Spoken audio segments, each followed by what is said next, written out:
नमस्कार साथियों, मेरा नाम गिरिजा प्रसाद। अब देखना शुरू कर चुके बदलते भारत। इस वक्त की बड़ी खबर बता रहा हूं। उत्तर प्रदेश के आजमगढ़ लोकसभा सीट से आ रही है। आजमगढ़ लोकसभा का जो सीट है वो पूरी तरह से घमासान मचा के रखा हुआ है। घमासान इसलिए कि वहां पर जो है कि बहुजन समाज पार्टी का जो प्रत्याशी है अभी तक घोषित नहीं हुआ है। मैं बता देता हूं कि वहां पर भारतीय जनता पार्टी के जो मौजूदा जो सांसद हैं दिनेश लाल यादव जी हैं, जो लोकसभा की सीट जो है वहां के दिनेश लाल यादव जी हैं, जिसे लोग निरहुआ के नाम से जानते हैं। वहीं पर बता दूं कि जो समाजवादी पार्टी के प्रत्याशी धर्मेंद्र सिंह यादव को बनाया गया फिर वापस दोबारा। लेकिन मैं आप लोगों को पीछे ले चलता हूं, जो 2022 में उपचुनाव हुआ था उस पे ले चलता हूं मैं आप लोगों को। वहां पर मैं बता दूं कि जब लोकसभा का जो उपचुनाव हुआ था वहां पर खेला कुछ अजब हो गया था, जिसमें बहुजन समाज पार्टी ने बहुत ही अहम भूमिका निभाई थी। जिसमें बता दूं मैं कि उस वक्त जब चुनाव हुआ, चुनाव में जीतने के बाद कौन जीता, कहां जीता, कैसे जीता, वो मैं बता देता हूं आपको। कि लोग जो आजमगढ़ का सीट था 2022 का जो उपचुनाव था, और वहां पर उपचुनाव में दिनेश लाल यादव थे बीजेपी से, यानी भारतीय जनता पार्टी से, और समाजवादी पार्टी से धर्मेंद्र सिंह यादव थे। वहीं पर बहुजन समाज पार्टी से बता दूं कि गुड्डू जमाली थे, वो एक बड़ा बिल्डर हैं, और गुड्डू जमाली थे। अब उनके तीनों बीच में जो इतनी कांटे का टक्कर हुआ था कि कुछ कहा नहीं जा सकता था। वाकई में यूं कहे तो भारतीय जनता पार्टी के तो थूक ही रहा था, लेकिन समाजवादी पार्टी का थूक भी नहीं ले रहा था। मैं बता दूं इसलिए कि जिस तरह से भारतीय जनता पार्टी को 3,12,000 वोट मिला था जीतने के बाद, 3,12,000 जीत के बाद उन्हें प्राप्त किए थे वोट, और दूसरे स्थान पर रहे समाजवादी पार्टी के धर्मेंद्र यादव, जो कि उन्हें मिला था 3,04,000 वोट। अब सोचिए, मात्र 8,000 की वोट का डिफरेंस था, लेकिन वहां पर सबसे ज्यादा अहम भूमिका निभाने वाले बहुजन समाज पार्टी के जो लोकसभा प्रत्याशी थे गुड्डू जमाली थे। 2,66,000 वोट पाए थे वो, जिसके चलते समाजवादी पार्टी को हार का सामना देखना पड़ा।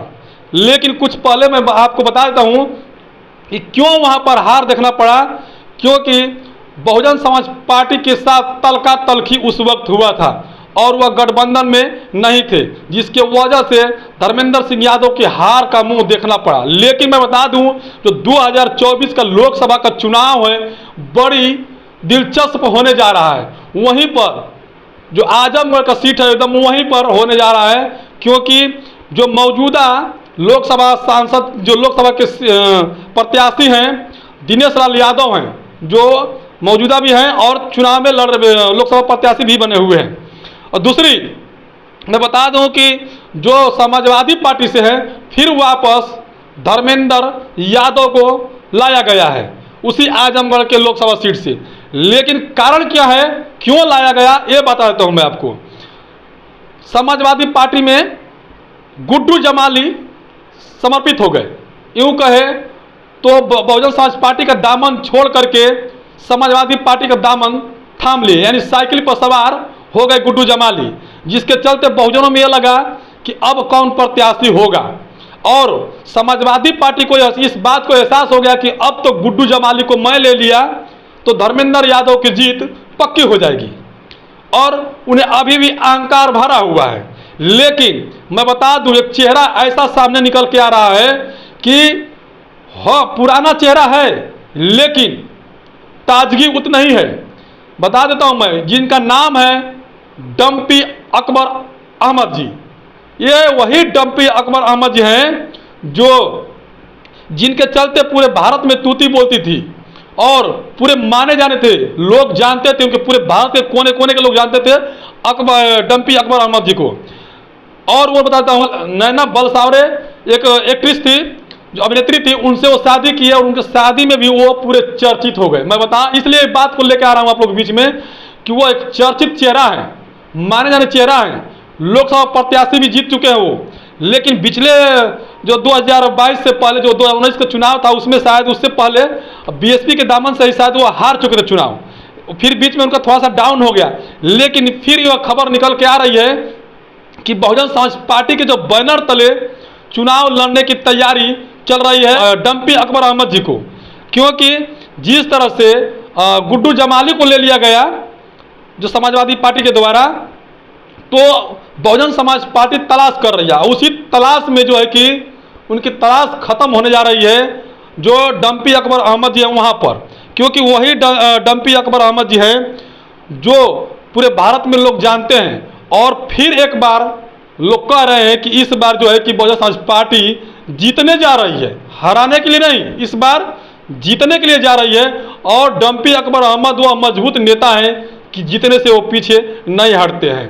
बाकी जो 2022 का जो उपचुनाव था उसको लेकर के और जो 2024 का लोकसभा का जो चुनाव है, इसमें आप लोग जरूर प्रतिक्रिया मिलाइएगा, क्योंकि फिर एक बार गुड्डू जमाली के हटा करके धर्मेंद्र यादव को लाया गया, लेकिन गुड्डू जमाली के जगह बहुजन समाज पार्टी ने जो डंपी अकबर अहमद को ला करके फिर एक बार जो है कि चुनाव का जो आजमगढ़ का चुनाव है उसमें खेल में जो है कि पूरे रोमांच ला दिए हैं। जो बहुजन समाज पार्टी अभी तक से नाम नहीं घोषित हुआ है, लेकिन चर्चाएं बहुत तेजी से निकल कर चल रही है, सोशल मीडिया पर छा गए हैं डंपी अकबर अहमद जी, क्योंकि जिस तरह से उन्होंने काम भी किए, बहुत बेहतरीन काम किए हैं। और वह शख्स जो है कि फिल्मी एक्ट्रेस जो थी, अभिनेत्री थी, उनसे शादी की नैना बलसावरे से, और उसके चलते वो और ज़्यादा फेमस हो गए हैं। सभी उनको जानते हैं आजमगढ़ में, और वह फिर एक बार दोबारा जो है कि